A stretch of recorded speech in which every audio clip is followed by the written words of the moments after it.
नमस्कार प्रिय मित्रों, आप सभी का जीके गुरुजी अड्डा पर मैं शैलेश हार्दिक स्वागत करता हूं।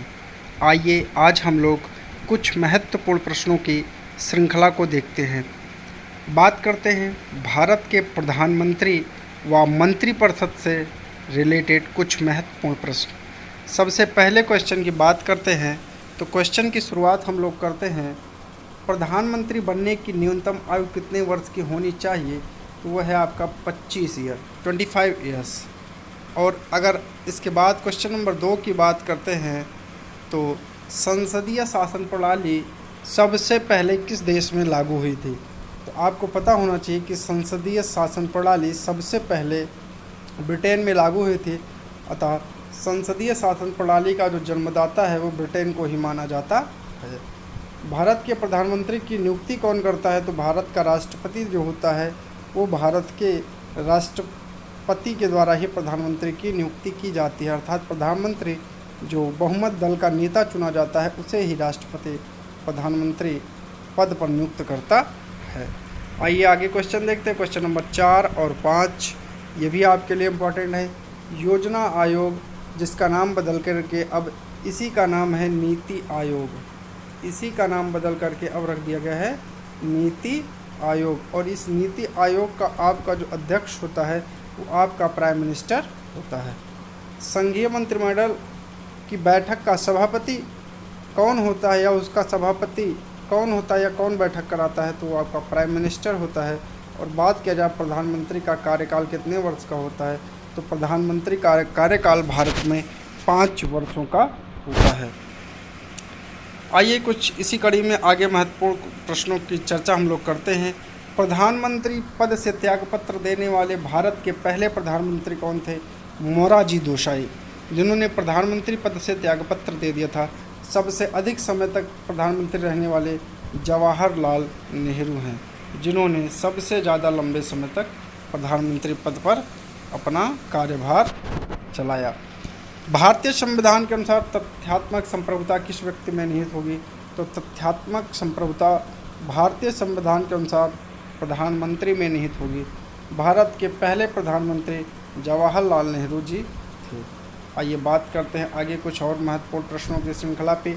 कितने प्रधानमंत्रियों की मौत अपने पद पर रहते हुए हुई है?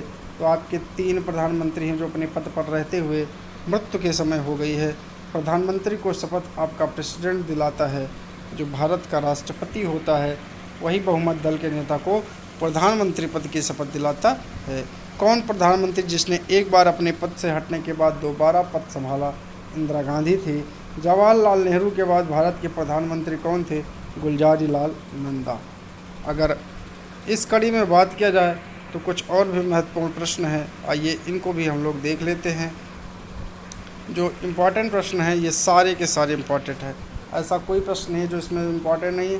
संसदीय शासन प्रणाली में वास्तविक कार्यपालिका की शक्ति किसके पास होती है?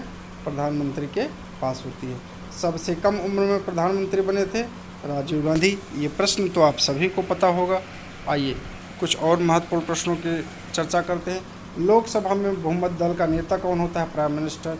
कौन से प्रधानमंत्री की नियुक्ति के वक्त किसी सदन में सदस्य नहीं होते, अर्थात सदस्य नहीं थे?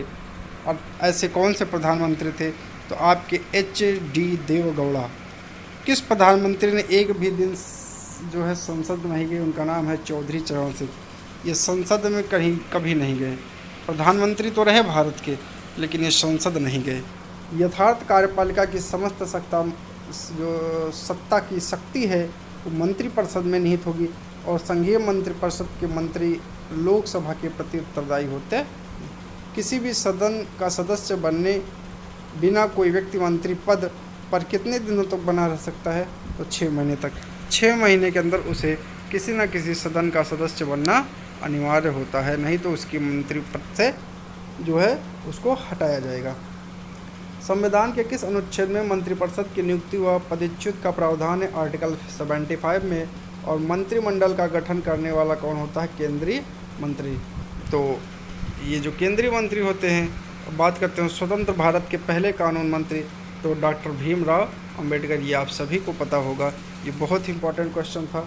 और कुछ महत्वपूर्ण प्रश्नों की श्रृंखला जारी रहेगी। अभी मंत्रिपरिषद के सदस्यों को शपथ दिलाने का काम प्रेसिडेंट करता है और भारत की मंत्रिपरिषद में अधिक सदस्य संख्या जो सदस्य हैं वो लोकसभा से ही आते हैं।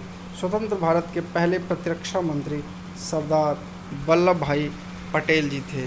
स्वतंत्र भारत के पहले वित्त मंत्री बात किया जाए तो जॉन मथाई थे। क्या राज्यसभा का सदस्य मंत्रिपरिषद का सदस्य हो सकता है?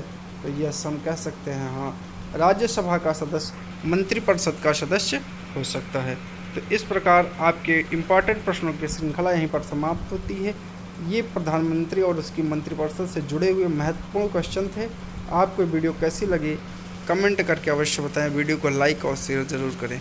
धन्यवाद।